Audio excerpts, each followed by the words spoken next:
Empoderadas, un podcast de Iván Lozano. Bienvenidos, bienvenidas a Empoderadas, el podcast donde repasamos la trayectoria de mujeres fascinantes que encarnaron el empoderamiento mucho antes de que se pusiera de moda. Hoy os presento a una figura destacada en el mundo del periodismo. Con más de 30 años de experiencia, Esmeralda Marugán ha cultivado una trayectoria diversa y exitosa.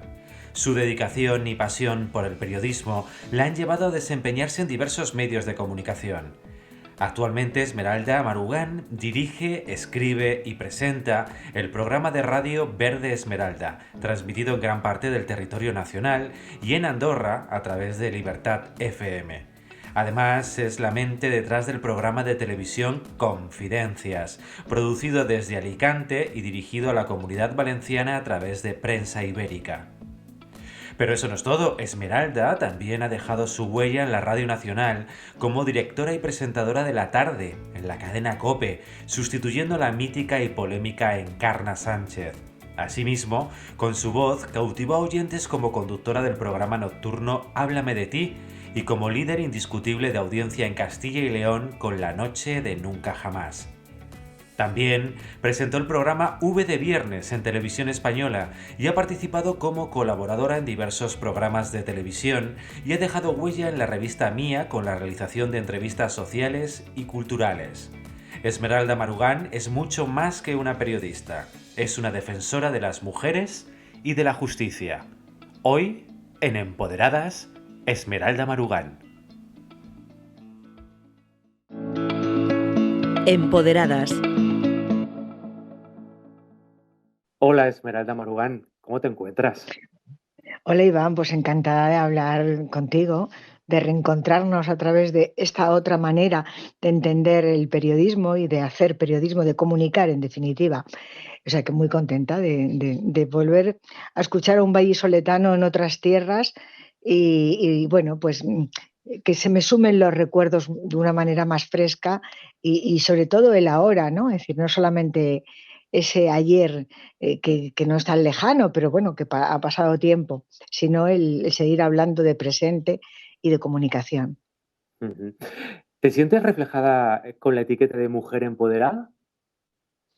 Bueno, yo creo que ahora hay una serie de palabras que se han puesto de moda que en sí mismas no dicen demasiado, pero que detrás de ellas sí que está, bueno, pues un recuerdo y un refuerzo a lo que en algunos momentos hemos tenido que vivir, especialmente las mujeres, y seguimos teniendo que defender, pues eso, empoderarnos, es decir, más que la palabra empoderar, diría el reconocimiento a un trabajo hecho, a una manera de vivir desde la coherencia y la libertad de tomar nuestras propias decisiones. Y bueno, pues sí, las palabras también tienen su importancia, ¿no? Entonces, ¿por qué no? Pues empoderada, encantada de que consideres que soy una de ellas, que en definitiva somos todas, pero no de ahora, sino también lo De fueron siempre. nuestras abuelas. También lo fueron nuestras abuelas y nuestras abuelas. Es decir, yo creo que al final las mujeres, ese 51% mínimo de la población, pues han sido, llevando unos trabajos u otros, han sido las empoderadas de la sociedad, porque han llevado algo tan importante como el peso fundamental de la familia, al margen de sus actividades propias, ¿no? Pero fíjate si son empoderadas, si fueron empoderadas, que nos dieron la vida. Sin ellas no estaríamos. Por supuesto, y muy poco reconocidas a lo largo de la historia. Con 20 años ya empezaste a trabajar en los medios de comunicación, o sea, todavía estabas prácticamente estudiando la carrera de periodismo porque estudiaste en la Complutense de Madrid, si no me equivoco, y ya empezaste a trabajar. Sí, ese edificio gris del que todavía en sueños me escapo de vez en cuando, ¿no? Pero empecé antes.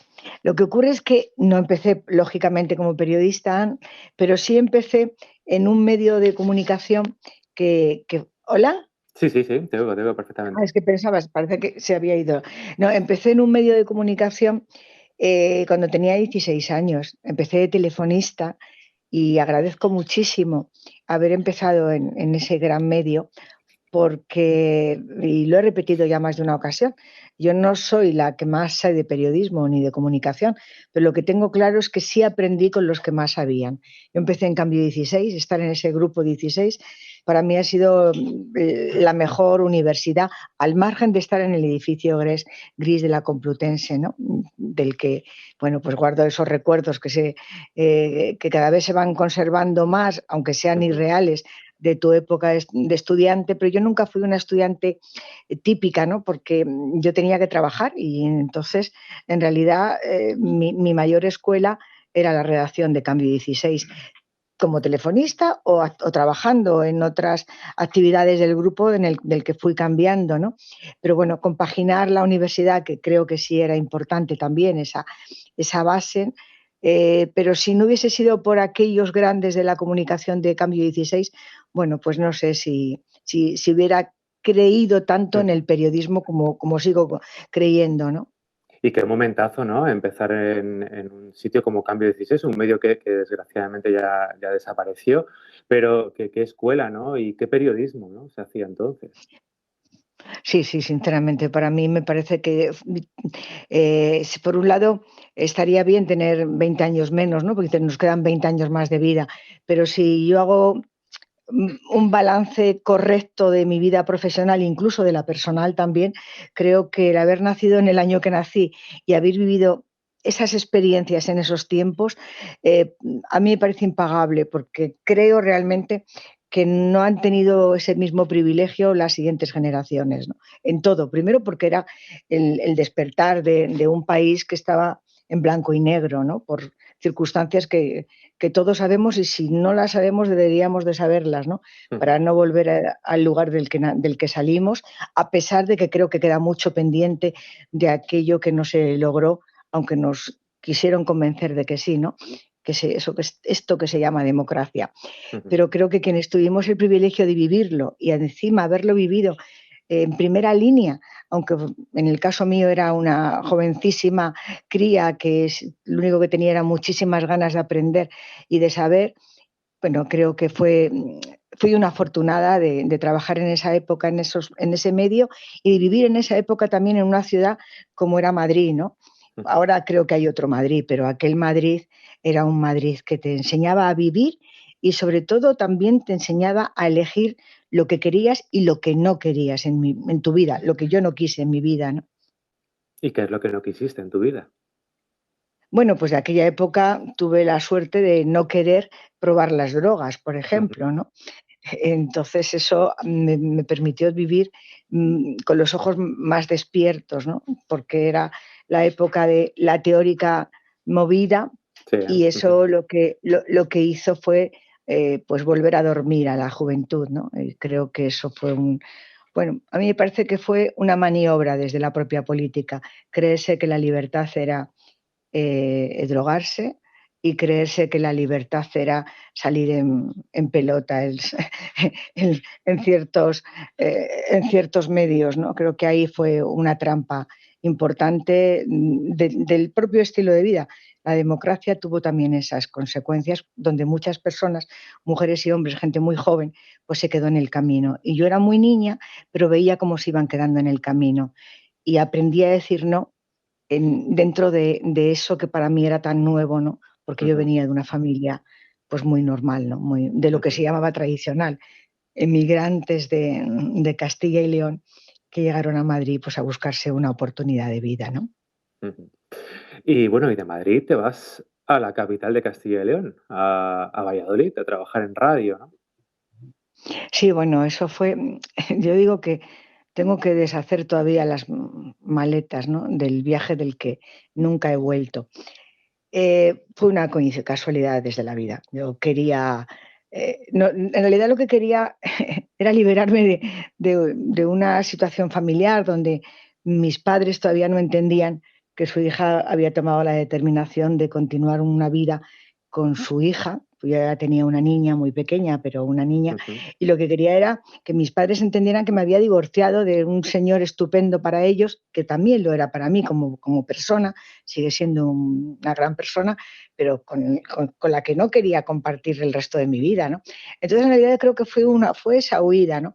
y se me ofreció la oportunidad de ir a la televisión de Castilla y León. Yo ya había trabajado en televisión, pero haciendo pequeñísimas cosas en Madrid.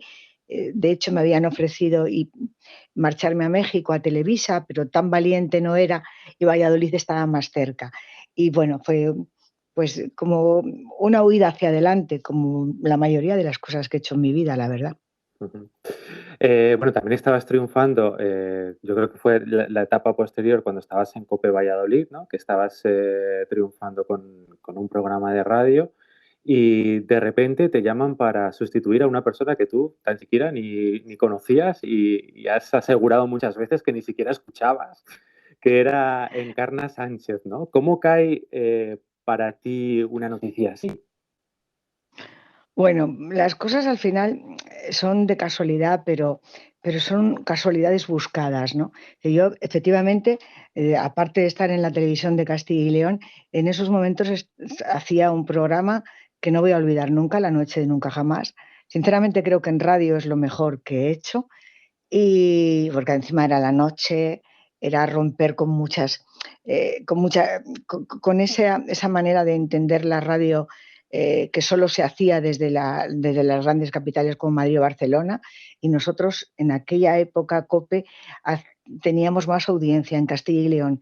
La COPE tenía más audiencia solo en el territorio de Castilla y León que en el resto de las emisoras nacionales, porque logramos ser la voz de muchas personas, no solamente de Castilla y León, porque nos conectaban desde cualquier sitio, intentaban de todas las formas oír aquel programa donde los propios protagonistas, bueno, pues eran los políticos sin hablar de política, eran los escritores sin vendernos su libro, era la gente que por la noche, bueno, pues terminaba de trabajar a las 12 de la noche, la una, o cuando estaba el casino de Boecillo, y venían en vez de tomarse una copa, venían a contar lo que había pasado ese día, ¿no?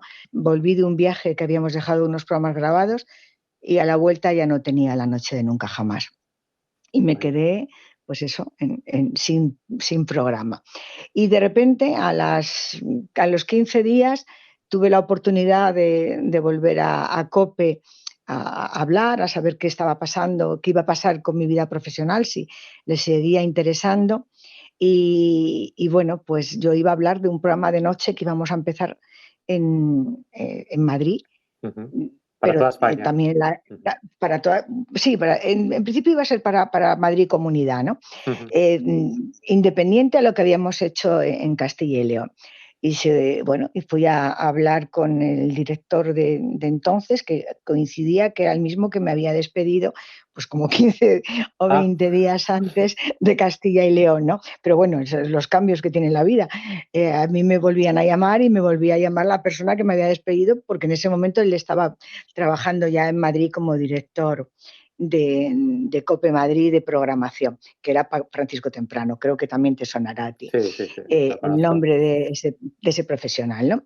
Ujú. Bueno, pues a él le tocó hacer un papel y a mí me tocó hacer otro, ¿no? Pero agradecida de que entonces volviese a tener opciones de trabajar, porque llevaba, no 15 días, posiblemente esté confundiendo las fechas y en vez de 15 días esté hablando de 1 o 2 meses. Bueno, la cosa es que yo pasé por un pasillo y de vuelta de esa reunión con Francisco Temprano, pues sale Pedro Pérez del despacho donde estaba la redacción de Encarna Sánchez, Ujú. me llama y me dice: ¿a ti te gustaría, tú te ves capacitada, tienes tiempo, vas a venir a vivir a Madrid de nuevo, de hacer el programa de Encarna Sánchez? Y yo, sinceramente, al principio pensé que me estaba tomando el pelo, no sabía ni quién era Pedro Pérez, hombre, sí sabía quién era Encarna Sánchez, claro, yo trabajaba en COPE de hacía ya varios años y evidentemente estaba en el mundo de la comunicación, como no iba a saber quién era la que lideraba las tardes a Ujú. nivel nacional en este país, ¿no? Pero claro, lo que nunca hubiese pensado es que me iban a decir que yo la sustituyera. Digo, lo que es la vida, si hace 2 meses no sabía a qué Sí, sí, teléfonos va a llamar trabajar o no. para tener trabajo, ¿no? Porque aquí cuando te quedas sin trabajo, te quedas sin trabajo. Esto tampoco es nada novedoso, ¿no? Y la verdad es que en un principio no sabía ni qué contestar, porque tampoco yo tenía muy claro un programa de tarde, tenía unas connotaciones, sobre todo ese programa, pues unas connotaciones políticas muy concretas. No sé, yo quería hacer la noche y seguir hablando de lo que para mí más importa, que eran las emociones, los sentimientos, los programas dedicados mucho a la gente que por la noche está sola, ¿no? Ujú. Y sobre todo los temas sociales, que para mí han sido pues mi bandera. Y era otra historia. Bueno, la verdad es que hice una consulta a un amigo y me dijo, no puedes decir que no. Y entonces a ese amigo no le podía decir que no. Ahora no le consultaría, bueno, le consultaría, pero creo que me atendiese el teléfono. Pero bueno, ese amigo me dijo que no podía decir que no y yo le Ujú. debía bastante lealtad. Y bueno, y además era también, que bobada, una gran oportunidad y un Sí, reto claro. sustituir a la líder de la radio, ¿no? Y bueno, pues también es cierto que no me resultó demasiado difícil, Ujú. porque cuando trabajas en un oficio como este y sobre todo en provincias, Ujú. si realmente te gusta esta profesión, aprendes más que en ningún otro sitio, Hombre, que si porque aprendes. tienes que, Te porque toca tienes que hacer hacer de todo. todo. Y eso bien lo sabes tú y lo Sí. saben todos los que me puedan escuchar desde cualquier provincia de España, ¿no? Porque tienes que hacerte todo. Y entonces haciéndote todo, pues no hay problemas. Y sobre todo queriendo este oficio, ¿no? Y creyendo en saber escuchar, en saber preguntar, en una radio donde tú no te creas el rey de todo. A mí me parecía que entonces eh, en la radio no eran tantos discursos eh, que parecen ahora como monólogos, ¿no? Ujú. Ahí tienes la primera, bueno, pero igual es que también me estoy haciendo ya mayor y entonces ya estoy hablando yo de nostalgia, ¿no? Bueno, hombre, Creo que o que cada tienes más etapa, espíritu crítico también, ¿no? O sea, el claro, espíritu crítico que cambia. Sí, sí. cada momento se hacen unas cosas y tampoco creo que los medios de comunicación vivan aislados. Al final es el reflejo del resto de cosas que hay en la Sí, en la sociedad. sociedad, Pues exacto. Y claro, pues son los Esmeralda, políticos, es el que te pone el café. Al final es que no solo somos nosotros, ¿no? ujú. Los que hemos cambiado. Ha cambiado la sociedad o ha avanzado, no sé qué decir. Esmeralda, ¿te dejaron libertad a la hora de crear el programa y luego Encarna Sánchez supervisaba lo que tú hacías? Vamos a ver, el programa tenía unas líneas muy determinadas. Encarna Sánchez no estaba para supervisar lo que yo hacía, porque evidentemente si yo la sustituyo es porque ella estaba enferma y muy enferma. Pero sí es verdad que Encarna sí escuchaba muchas de las cosas que yo hacía. De hecho, el- a mí me lo propone Pedro Pérez, pero en realidad la que confirma esa proposición es ella, Ujú. porque yo, como te he contado antes, me había quedado sin trabajo. Sí. Entonces, en esa búsqueda de trabajo, yo había hablado con Cabero, el director de Interview, para hacer entrevistas y me encargó varias entrevistas y entre otras Encarna Sánchez, sin Ujú. tener ni idea él ni yo de que me iban a ofrecer el sustituirla. Y Ujú. entonces yo ya aproveché para ir con mi cassette, hablar con ella y hacerle una entrevista. Y ahí fue un enganche de ella y mío, ¿no? Porque como tampoco yo la conocía de nada, pues tampoco tenía ningún miedo, no iba con, Ni o sea, prejuicios tampoco. claro, no tenía en absoluto ni tampoco unas admiraciones especiales. Iba pues para entrevistar a una mujer de radio, otra mujer de radio Ujú. con mucho menos nombre que el que tenía ella, evidentemente el mío.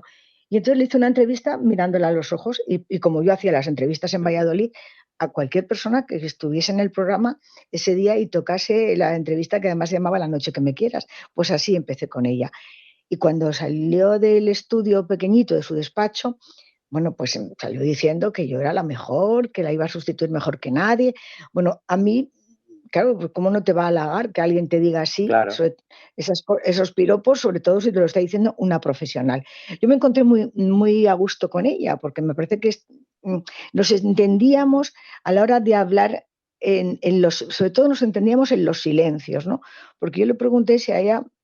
Recuerdo que una de las preguntas era si el poder se había portado con ella, si ella hacía el contrapoder al propio poder, ¿no? Porque Ujú. siendo mujer estaba en una emisora claramente con una ideología concreta y sobre todo pues, en un mundo de hombres, ¿no?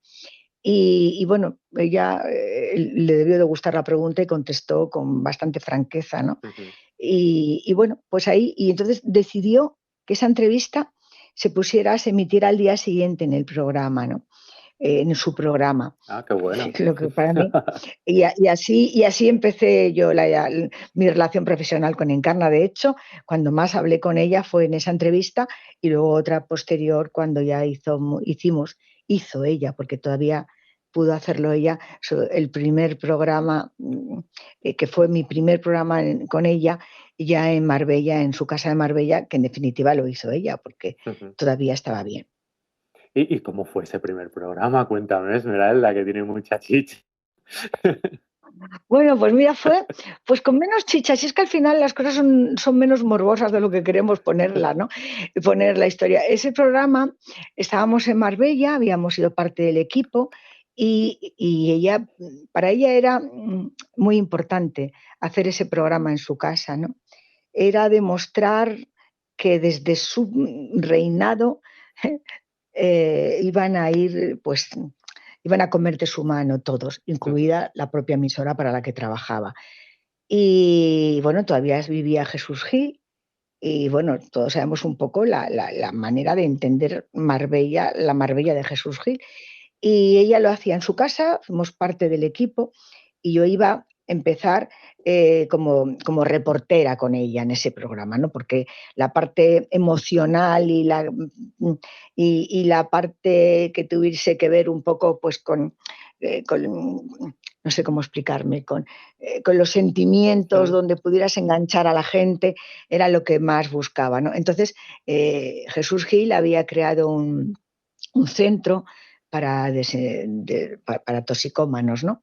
Y entonces la idea era empezar con eso. Jesús Gil y ella en su casa en Marbella, rodeado de todo el equipo, la parte técnica, allí fueron los mejores técnicos de COPE para poder hacer esa conexión y hacer desde allí el programa. Yo recuerdo Paloma San Basilio, distintas, bueno, digamos que las mejores y los más conocidos del momento de entonces, que bueno, tampoco hace tantos años, pero bueno, unos años han pasado.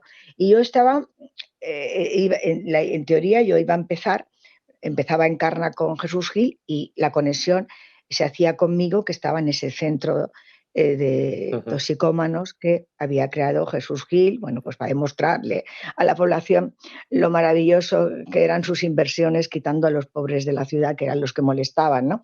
Pero había creado eso como para compensar de otras cuestiones que había hecho urbanísticas en esa zona. Yo en aquel momento tampoco tenía tanta conciencia de lo que hoy me parece que era esa Marbella y Claro. lo que se hizo con Marbella, ¿no? Pero bueno, yo iba allí, encantada de hacerlo. ¿Y qué pasó? Que a mí me llevaba un técnico y el técnico se perdió y entonces no llegamos nunca a ese lugar, vamos, no llegamos nunca, llegamos mucho más tarde de la hora prevista. Y nosotros íbamos en el coche por unos campos de Dios, por esa Marbella, el interior de Marbella, Ujú. y yo oía a Encarna. Y ahora Esmeralda Maruán, que está allí junto a los jóvenes que se han rehabilitado y que apuestan por una Marbella y una sociedad más limpia y contra no sé qué, y contra no sé cuántos. Ella un poco en su línea de defender el territorio en el que estaba Ujú. y de tener al señor Gil allí. Y yo perdida por los campos de Marbella. Y O sea, yo no Esmeralda que no quería entraba, ¿no? Y que Esmeralda que no, no que no entraba, entraba. vamos, que no había llegado. O sea, Esmeralda estaba que se moría, porque además era el principio del programa. Cuando un programa empieza así y tienes todo el peso en ese enganche de lágrima y de conseguir que la gente se emocione, porque fíjate lo que está haciendo el señor Gil y fíjate cómo empezamos, bueno, esa moralina que al final están ahora casi es más indecente. A mí, en el fondo, por lo menos, tenían la idea de querer crear una sociedad, al menos con esta gente, darle la oportunidad, ¿no? de volver a vivir, ¿no? Y yo no estaba, ¿no? Entonces, pues bueno, en realidad se les fastidió bastante todo el principio del programa y nada, pues hubo que volver y a la vuelta todos me decían que no te vea, que no te vea. Y yo digo, ¿yo qué culpa tengo? Pero, Claro. pero claro, pero era mi nombre el que estaban allí diciendo y que yo no estaba, ¿no? Digo, vaya una manera de empezar. Yo decía, me vuelvo a Valladolid. Más me acuerdo que le dije a Paco Temprano, esto no nos hubiese pasado en el estudio 2000 de Castilla y León, que hemos hecho programas. Yo de ahí, venga, acordarme de todo lo que habíamos hecho en Valladolid con muchos menos medios. ¿No ves? Estos son los programas nacionales que al final tienen mucha gente, pero que no hay nadie que haya ido antes a saber dónde estaba el lugar. A mí eso me parecía impensable, eso nunca me hubiera pasado a mí, porque hubiese ido una semana antes todos los días. Pero bueno, le pasó al técnico como posiblemente le pudiese pasar a cualquier otro, ¿no? Que convencidos de que conocían el camino, Bueno, pues se pues no pierde, fuimos antes. exacto. ¿Y en qué Y, fecha? y fue, pero fíjate, fue bueno, porque Encarna Sánchez, lejos de decir, ella es la culpable, cuando todos ya se iban y a mí me tenían que recoger, porque esa misma tarde había unos cursos en Marbella de la Universidad Europea, y bueno, yo presentaba uno de esos cursos, pues me dijo: Encarna, no, quédate. Mientras que te recogen, en vez de esperar fuera, quédate en mi casa. Y me quedé con ella, y ahí pues volví a ver una Encarna que era una mujer que en el fondo estaba muy sola, que era una mujer que había querido vivir como pensaba dentro de una sociedad absolutamente de hombres, y donde además ella tenía una manera de querer y de sentir bastante contraria a lo que representaba la empresa que le había permitido ganarse la vida de la manera que lo había hecho, que era la cadena COPE, ¿no? Entonces, bueno, pues ahí yo creo que Encarna tenía necesidad de hablar y me contó muchas cosas sin que yo se las preguntase, ¿no? ¿Así es? Y me reconcilié un poco también con esa figura humana, ¿no? Y esa mujer empoderada, ¿no? Estaba un poco, no sé si la palabra es reprimida por su sexualidad, ¿no? Pero ella hablaba contigo de su sexualidad sin ningún problema. Bueno, ella habló de Isabel Pantoja sin ningún problema. Yo eso evidentemente no me dijo que Que estaban lo que juntas. ella, claro, lo que ella hiciese con... No, ya no estaban juntas, ¿eh? Precisamente ella hablaba de la soledad y de la traición que supone, bueno, que otra persona a la que tú quieres de una manera determinada, que no sé cuál era la manera determinada de quererla, bueno, pues estuviese en esos momentos con otra persona, ¿no? Entonces, bueno, sí, yo creo que ahí ella sí que sí se notaba la soledad de la traición y la rabia de haber sido sustituida por otra persona. ¿En qué año empezaste la sustitución del programa? ¿El programa de Encarna? Bueno, fíjate, es que yo tengo que, para decirte los años, Porque tengo que ella empezar a hablar de falleció en el mis... 96, ¿no? Ella, si no Pues, mal no recuerdo. pues yo es que de verdad que de fechas ahora mismo tendría que andar buscándolas, pero si ella falleció en el 96, que fue en Semana Santa, fue un Viernes Santo, creo recordar, porque yo estaba de viaje y tuve que volver, porque sí que quise estar ahí, por supuesto, con el resto de personas del equipo. Pues empecé antes, empecé a trabajar con ella en el verano de antes, la primavera de antes, sí. Entonces, esto fue en el verano, aquel programa, no sé si ahora mismo fue en julio o fue en agosto, porque era el cierre de la temporada, y a partir de ahí ya me quedé yo todos los días, aunque en ese tiempo también hubo momentos donde ella hacía el programa cuando se encontraba mejor. Bueno. Y la relación que teníais luego, una vez que tú ya habías cogido el programa y ya era tuyo, por decirlo de alguna forma, y ella venía de vez en cuando, ¿qué tal era la relación? Yo las veces que coincidí con ella o que hablaba con ella era muy buena, porque no solamente por hablar del programa, sino en un momento en el que yo empecé el programa de noche, por fin, el programa para el que yo había ido a hacer, que se llama Háblame de ti. Ella fue la primera que entró en el programa y entró en directo para desearme suerte.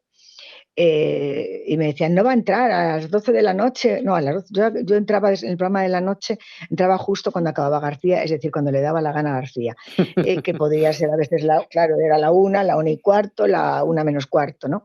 Depende de cuándo terminase él. Y entonces ella entró. Es decir, que yo mantuve una relación no de amistad, es decir, no era mi amiga ni yo era su amiga, ella tenía además, en aquel momento ya había mucha gente que no le interesaba que tuviéramos tampoco mucha amistad, ¿no? Porque al final ella tenía no demasiada gente alrededor, pero la suficiente como para tenerla un poco aislada, ¿no? O muy aislada.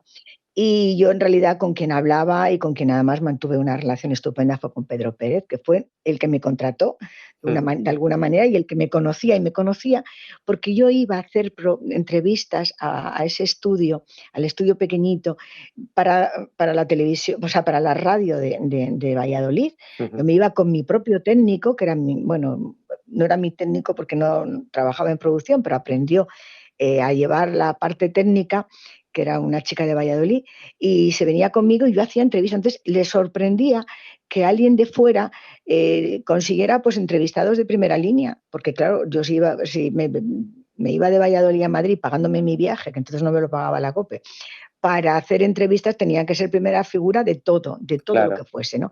Entonces, Pedro, que sí que, bueno, ha estado muchos años al lado de Encarna Sánchez y ha sido en realidad el que llevaba toda la producción, pues él le entendía y sabía lo que era el preparar un programa por detrás, ¿no? Entonces yo creo que eso era lo que más le sorprendió y yo creo que por eso fue la decisión de que yo la sustituyera, ¿no? Qué bien. Y bueno, y durante el programa sí que presentaste, si te pongo sobre la mesa nombres como Paquita Rico, Marujita Díaz, Carmen Jara, ¿qué significaron para ti, Esmeralda? Pues que eran muy divertidas, sobre todo Marujita Díaz. O sea, yo me sorprendía porque esta juventud que es que no, esta juventud que se está yendo hacia la izquierda, y yo decía, madre mía, cómo ella vive. Entonces era sorprendente, ¿no? El chocolate con chulos nunca lo voy a olvidar. Y bueno, pues era gente muy divertida. Para mí era la sección que más me gustaba. Y eso que tardaron en dejármela hacer, porque la mesa camilla era algo muy personal de Encarna. Ujú. Entonces, no, al principio la mesa camilla se suspendió, pero claro, a mí me encantaba estar en la mesa camilla, porque Claro. es que primero eran todas mujeres que cada uno puede gustarle un determinado tipo de música y un determinado tipo de vida, o podían representar a la España de no sé qué momento o del siguiente. Pero eran mujeres que habían sido muy valientes, eran mujeres que habían vivido de una manera muy determinada y muy concreta y muy de cara a los demás. Y, bueno, fíjate la historia de Marujita Díaz, o sea, o de Paquita Rico, yo creo que eran grandes de la música de este país, ¿no? Ujú. Y Carmen Jara, y ¿quién más otra estaba? Y Carmen Yepes, eran las que cuando estaba yo llevaban la mesa camilla, ¿no? Bueno, pues fue de lo que más me gustaba, la verdad. Ujú. Volviendo a Castilla y León, llegaste a ser súper conocida, o sea, yo te recuerdo en televisión española, porque no había televisión autonómica, nunca hemos tenido una televisión autonómica como tal en No, Castilla. eso sí hay que agradecérselo a la señora Aznar que quiso ahorrar. Sí, Pero sí, fíjate por dónde ahorró con Castilla y León, pues ya han empezado ahorrando por con otros otra lados, ¿no? comunidad. Sí, Decía que cómo recuerdas aquella etapa de televisión española, que fuiste pues todo un personaje súper conocido en Castilla y León. bueno, pues la recuerdo, como te decía al principio, hay viajes de los que yo creo que no he vuelto, ¿no?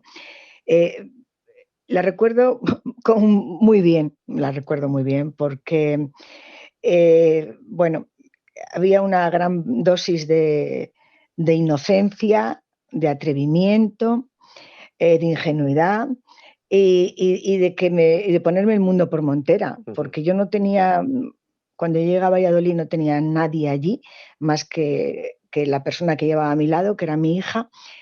Entonces, mi única misión allí era trabajar y era crear lo que yo quería hacer de televisión sin saber de televisión, ¿no? Porque, en fin, era empezar a hacer la televisión que yo quería, abriendo los ojos y viendo lo que había alrededor. Yo sí que realmente hoy sí que creo que hice algo muy nuevo, que entonces no se hacía en televisión, que era llevar al estudio lo que veías alrededor de una manera natural, ¿no? Y atrevida y sin trampas, ¿no? Ujú. Y sin medios, sobre todo sin medios. Pero bueno, me dedicaba para hacer un programa de media hora, le dedicaba toda la semana en cuerpo y alma y tuve buena gente alrededor, ajena a la televisión, que me ayudaban. Por ejemplo, el Café Lión me llevaba las mesas y las sillas y yo cada semana montaba un decorado diferente y cada semana Ujú.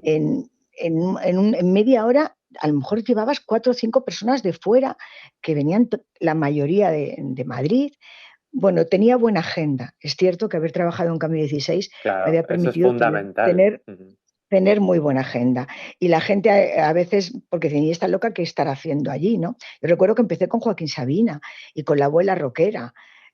Bueno, entonces a mí nunca me falló la gente. Si alguien pasaba algo la noche anterior, pues llamaba a Bocacho y en Bocacho había un montón de amigos que decían, venga, que vamos a Valladolid, que total son 3 horas o 2 horas y media, ¿no? Y luego les dábamos de comer bien, les tratábamos Claro. maravillosamente, me pasaba toda la tarde con ellos.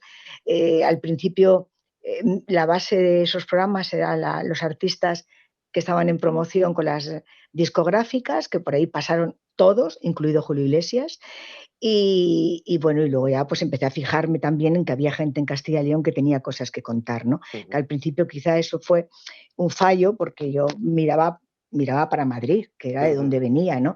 Y también un poco adrede, porque ya había programas que hablaban de cosas muy interesantes como el campo de Castilla y León, pero yo le decía a Luis Miguel de Dios, ya, pero aparte de la chaqueta de pana, hijo, vamos a ver si nos ponemos la lentejuela, ¿no? Pero creo que ambas cosas eran muy interesantes, Sí, ¿no? claro. Porque hoy, con el paso del tiempo, me doy cuenta que se hacían muy buenos programas, pero no solo los que yo hacía, ¿eh? Ahí, tanto Carlos Blanco, que llevaba el tema de la música tradicional, como Luis Miguel de Dios con los escritores o con los paisanos, se hicieron muy buenos programas. Lo que pasa es que lo mío era pues, más llamativo, evidentemente. Si yo de repente me llevaba al estudio pues, un circo y me ponía a tocar una pantera como que era un gato, es decir, un grado de inconsciencia muy importante también por mi parte. Y, y también es verdad que me dejaban trabajar, ¿no? Eso es Que fundamental, ¿no? se quejaban, pero con tal, a mí yo, no existía, el departamento de producción no existía, yo no le podía pedir nada porque sé que me iban a decir que no. Pero a mí que me gustaba un poco llevar la contraria, pues decía, voy a pedirlo. Como me van a decir que no, recuerdo una vez que era San José y pedí un San José, si podíamos comprarlo para que por una cosa no me costase, para no seguir pagando por trabajar, ¿no? Ahí ya empecé de esa manera. Y entonces me dijeron que no, y digo, bueno, pues no hay problema, llamé al ayuntamiento y me traje el San José de la Navidad, el más grande, y ahí estaba. Pero lo bueno es que quiero decir, lo pedías y como nadie había pedido nunca a San José, pues a mí me llevaron a San José y busqué un amigo que tuviera una furgoneta que tuviéramos ahí a San José. Bueno, era hacer una televisión en vivo que Sí, después, no, no, y de al final, Esmeralda, yo me alguna acuerdo, manera después la repitió Hermida en sí. sus mañanas, pero las habíamos hecho antes en Castilla y León.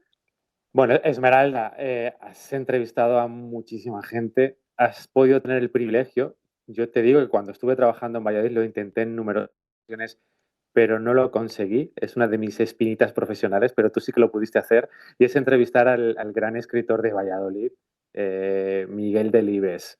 ¿Cómo recuerdas esa experiencia? Bueno, yo tenía esa suerte. Tuve esa suerte durante muchísimo tiempo porque cada año Miguel Delibes me concedía una entrevista.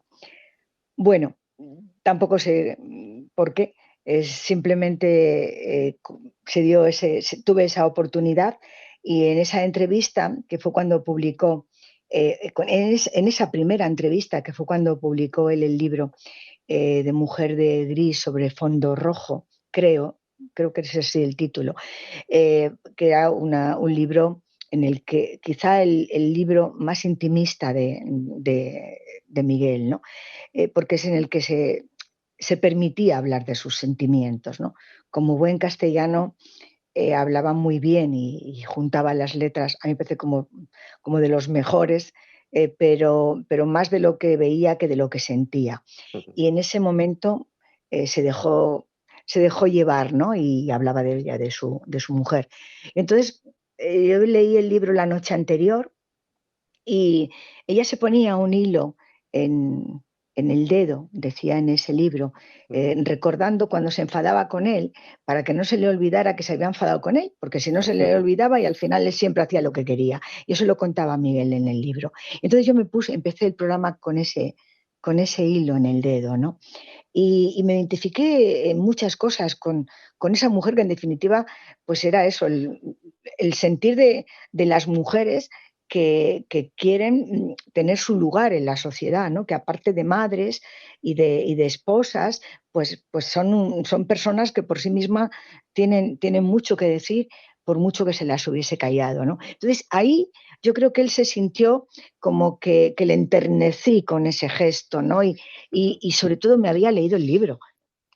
Bueno, que fue a través de la entrevista, esa primera que le hice, le gustó, y todos los años me permitía una hora de entrevista. Eso sí, me decía, Esmeralda o Esmeraldita, que a veces me llamaba Esmeraldita, tenemos una hora, no te me enrolles más. Y era así, y era así. Entonces, a veces yo he paseado con él por el campo grande haciendo las preguntas y yo, bueno, pues con ese pudor, ¿no? De decir que no me vaya a pasar de tiempo, ¿no? Porque él lo tenía muy claro. Y eso a mí me ayudó mucho para que muchas de la gente que creían que yo solo entrevistaba a artistas con la falda corta, pues entendieran que no es así, y que al final había un trabajo detrás, al margen de una niña joven y mona que pecaba mucho de ingenua y también de atrevida, ¿no? Y osada, porque, bueno, pues porque estabas en la tele, y la tele para mí era espectáculo. Claro. Fundamentalmente era entretenimiento, y eso es lo que hacía. Pero fíjate, yo de esas entrevistas, la que recuerdo que no olvidaré nunca, ya no es de Miguel Delibes. Bueno, también entrevisté a Rosa Chacel, que también también fue difícil, ¿eh? Porque Rosa Chacel tenía peor genio, peor carácter que Miguel Delibes, por lo menos conmigo, ¿no? Y yo empecé el programa con Rosa Chacel, empecé con Juan Madrid. Y empecé bailando con Juan Madrid, porque había música, siempre metía a alguien de música en directo en el programa, y Juan Madrid al principio del programa me saca a bailar y yo me pongo a bailar con él. Y cuando voy a ella, después de la entrevista con Juan Madrid, que yo empezaba con Juan Madrid por aquello de que era el telonero, porque la importante era Rosa Chacel.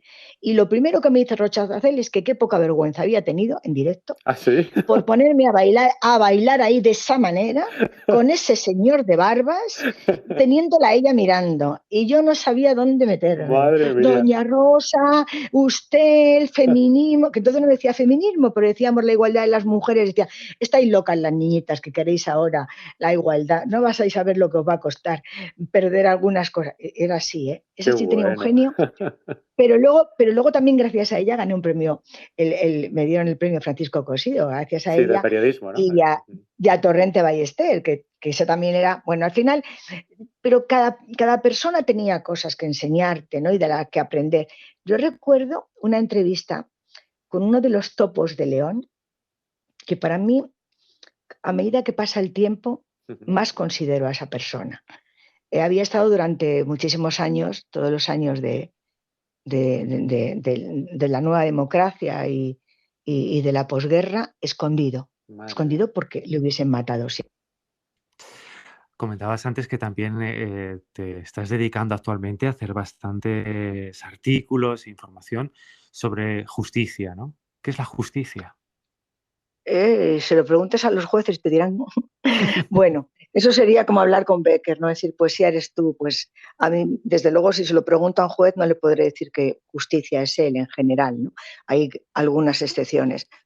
Pero en el caso en el que yo he podido ver más de cerca, porque durante los últimos 3 o 4 años son muchas las mujeres que han pasado por los micrófonos de los programas que hago, hablando no solamente de la violencia machista, de la que hablamos mucho, hay una serie de números, un número al que hay que llamar para pedir ayuda, se ha reconocido la violencia machista en los códigos, en el Código Penal, pero al final, a la hora de la verdad, una mujer que denuncia se encuentra sola frente a un ogro muy grande, que es que la crean, ¿no?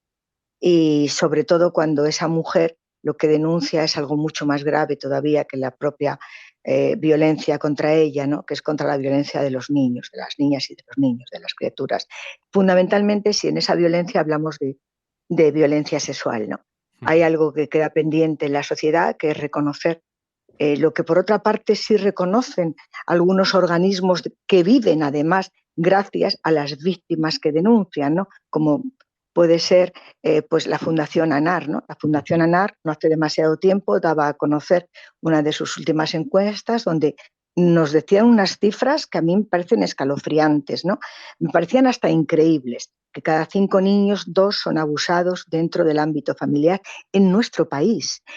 Claro, si te crees esas cifras, vas a mirar un poco, a enterarte qué pasa con esas denuncias que hacen las mujeres con, bueno, pues comprobando que esas denuncias son además reales, ¿no?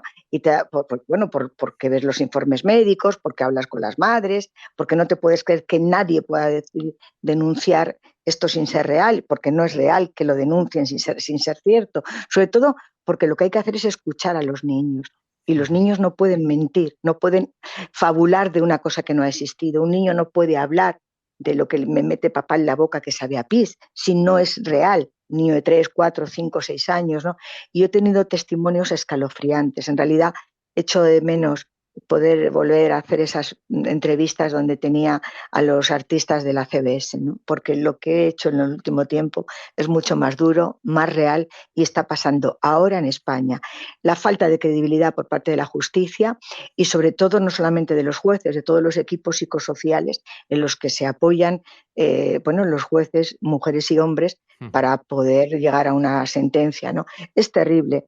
Hace no demasiado tiempo, en un pueblo de Castilla y León, de Ávila, la que era concejala de la mujer por el Partido Socialista, que ahora ha dejado de serlo porque no quiere ya saber más, está tan desesperada de la impotencia de su propio trabajo, decía eso, que al final hay que decirles que no denuncien y que se protejan y luego ya veremos lo que pasa, ¿no? Es tremendo llegar a decir que no denuncies porque realmente las instituciones no estén respondiendo. Responden en la televisión, responden en los eslogans políticos o publicitarios. Y aquí no hablo de ningún partido político concreto, sí hablo de políticas concretas donde realmente la infancia nos importe. Ahora hay una nueva ministra de la Infancia, ojalá la dejen trabajar, ojalá pueda defenderles. Yo tengo de momento mis dudas. Es duro, ¿no? Es poco optimista. Soy muy poco optimista porque la realidad es terrible. O sea, los testimonios de muchas mujeres a las que se han dado en llamar madres protectoras por ponerse un nombre, como decíamos antes, empoderadas, pues bueno, vamos a ponerle nombre, ¿no? Pero en realidad madre y protectora es lo mismo, ¿no? Porque, bueno, y padre, porque yo tengo la suerte de haber tenido, digo tener, porque todavía no me creo que ya no esté, pero hace no demasiado que murió mi padre, he tenido la suerte de tener un padre maravilloso.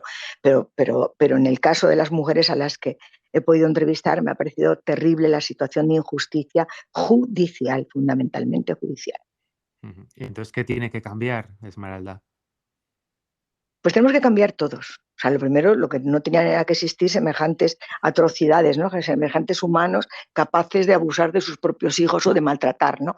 Tiene, evidentemente, la educación. Yo, si tuviera la varita mágica, no sé, le quitaría el puesto a Pedro Sánchez, pero sin necesidad de que me ayudaran los unos o los otros. No sé dónde está la solución, pero lo que sé es que tiene que cambiar el Poder Judicial.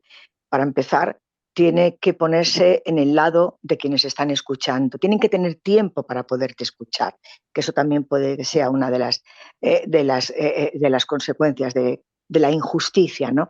Y tiene que haber profesionales con perspectiva de género.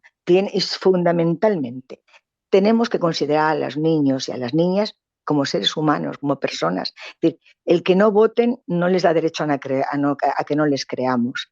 Al final, la sociedad nos hemos convertido en no creemos a los niños, los utilizamos cuando llega Navidad por aquello de que nos viene muy bien para las empresas que ganan dinero a base de que llegan los Reyes Magos y Papá Noel y para el consumismo, que yo misma participo, y tampoco importamos cuando ya somos más mayores, ¿no? Pueden pasar con los más ancianos, ¿no? Es decir, unos porque ya no producen y otros porque todavía no votan, ¿no?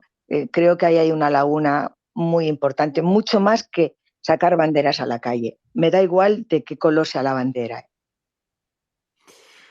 Bueno, vamos a cambiar de tema. Vamos a a retomar un poquito tu faceta periodística, no solo periodística, sino que también faceta de poeta. Esmeralda es toda una poeta.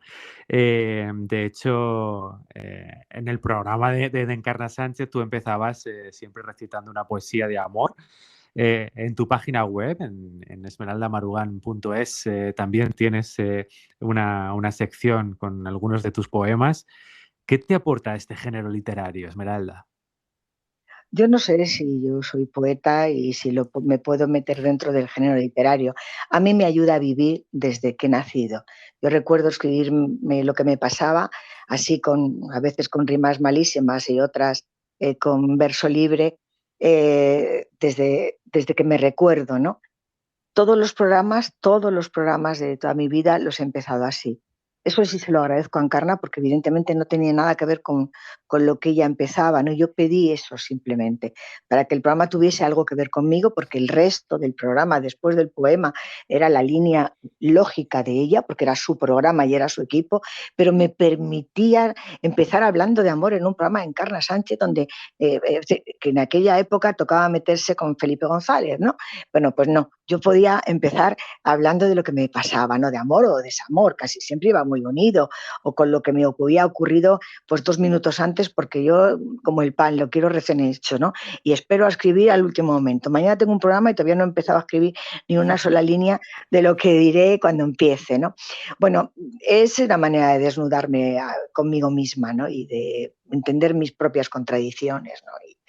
Pero es así, es que una vez publiqué porque me lo ofrecieron y tuve la oportunidad en la Junta de Castilla y León con Emilio Zapatero, el consejero que me publicó el libro de poemas, Obertura de Nunca Jamás. Precisamente eran los poemas que yo muchas veces ni siquiera los tenía escritos, sino que los iba diciendo según empezaba el programa, porque no me había dado tiempo y el pobre realizador se volvía loco. Jesús me decía, Esmeralda, que estamos empezando y tú no te has sentado todavía, ¿no? Y yo iba ahí y soltaba lo que me había ocurrido, así a modo de verso suelto. Y así sigo, ¿no? Uh-huh. Bueno, me hace identificarme conmigo misma. Y además me acompaña Lorena McKay, que es la sintonía que suelo tener siempre, Uh-huh. y ahí estoy, Muy para sobrevivir. Es mi Prozac. Muy bien. Oye, muy buen Prozac. Oye, una cosa, hablas mucho de Castilla y León. Se nota que eres muy castellana. Ay, Si tremendo. yo No te sé cómo no me odian. si yo te Aquí me tendrían que preguntara, odiar. si yo te preguntara, Esmeralda, bueno, tú estás en Alicante, yo estoy en Barcelona, yo llevo 15 años fuera de Castilla y León. ¿Tú te consideras lo suficientemente profeta en tu tierra o no has conseguido ser profeta en tu tierra? Mira, si fuera profeta en mi tierra estaría allí, Ujú, para empezar. No, creo que no. Creo que no, porque es que Castilla y León somos así, nos queremos muy poco, ¿no? Tú estás en una tierra que se quieren. ujú, Fíjate si se quieren, mira la que están liando. ujú, Y en eso no entro si es bueno, malo, regular, ¿no? Aquí también, ¿eh? Aquí también se quieren.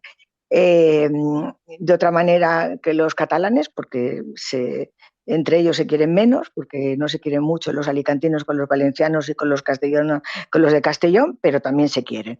En Castilla y León no nos queremos nada. No. ujú, Yo estoy empezando a ser algo profeta en mi tierra real, es decir, en Segovia, porque bueno, han coincidido las personas y bueno, pues llevo 2 años ahí haciendo alguna presentación relacionada con mujeres y agradezco mucho hacerlo porque me gusta mucho estar en Segovia, pero en Castilla y León no, creo que sobre todo en Valladolid, que es esa otra casa mía, donde sinceramente y sin pecar de vanidosa hice una televisión que no se hacía y donde he intentado volver a hacerla y no me lo han permitido. ujú. Bueno, ellos se lo pierden, ¿no? Nos lo perdemos ambos, ¿eh? Porque a mí también me gusta mucho Valladolid y a mí me Ya. gusta, a pesar de que cuando llegué no me gustaba nada, ¿eh? Madre mía, yo decía, ¿cómo es esta? Por favor, esta gente que son tan secos, que no se miran, no se tocan, hay mucha niebla, ¿cómo van a ser? No me lo podía creer al principio, pues Dios, ¿cómo eran? Es que no, qué antipáticos. Pero luego, al final es verdad, ¿no? Esa gente que quieres, la quieres para siempre, ¿no? Y yo tengo Ujú. allí gente en Valladolid, entre otras una amiga común, que es Sí. una extraordinaria periodista, que es Esther de Bermejo. las mejores, que además también está escribiendo cuentos infantiles. Sí, sí. Es buenísima, ha sido una becaria que ha superado con creces a su maestra, que en su principio fui yo, luego me ha dado ya, bueno, pues es que lo hace muy bien todo, Esther. Aparte, ella te quiere mucho a ti, ¿eh? Es que al final, lo que sí que somos los castellanos, aunque cuando estamos allí no nos lo queremos creer, es que somos en general muy leales. No somos nada fenicios, yo no soy nada fenicia, yo soy muy clara, para bien y para mal, como suelo decir, y bueno, pues así estamos, pero que bueno, que sí que he hecho en falta una parte de mi tierra, ¿no? La lealtad, ¿no? Fíjate, yo siempre lo digo, ¿eh? Yo puedo ser muchas cosas, buenas, malas, regulares, pero sí que es verdad que el sentido de la lealtad es fundamental, ¿eh? Sí, sí, yo creo que es algo del todo, al 100%, ¿no? Eso te hace también equivocar, ¿no? Equivocarte, ¿no? Y pensar que todo por un lado, ¿no? Pero sí, pero a medida que vas pasando más el tiempo todavía te das más cuenta de la importancia de la amistad, de decir, de que la palabra tenga sentido, ¿no? Y que se intente cumplir con eso, no en las medias tintas. Pues Esmeralda, yo creo que podemos acabar aquí. Para mí ha sido un auténtico placer volver a escuchar tu voz, volver a encontrarnos a través de este podcast, que hayas sido tan generosa de participar en el podcast. Eres una voz que, bueno, las personas que nos estén escuchando, pues dirán, "Jo, qué voz más bonita tiene Esmeralda Maruán", y es que tienes una voz preciosa.